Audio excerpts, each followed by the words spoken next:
فرگشت چطوری اتفاق میفته؟ یکی از بدیهی ترین مسائل اینه که موجودات گاهی وقتها با یک سری تفاوت نسبت به والدین خودشون زاده میشن. این تغییرات خیلی وقتها مثبت یا قابل وراثت نیستن.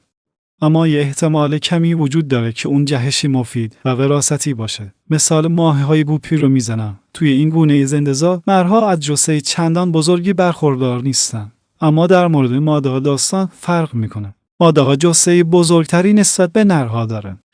شاید بشه دلیل علمی این ماجرا رو اینطوری توضیح داد که در واقع ماده‌هایی که جثه بزرگتری داشتن توانایی حمل جنین بیشتری رو هم داشتن.